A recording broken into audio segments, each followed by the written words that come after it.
देवी सर्वभूतेषु विष्णुमायेति शब्दिता नमस्तस्यै नमस्तस्यै नमस्तस्यै नमो नमः।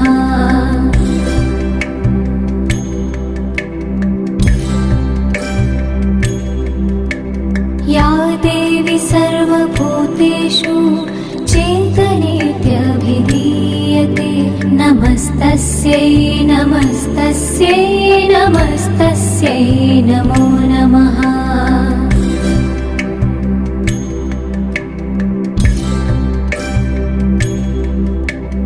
या देवी सर्वभूतेषु बुद्धिरूपेण संस्थिता नमस्तस्यै नमस्तस्यै नमस्तस्यै नमो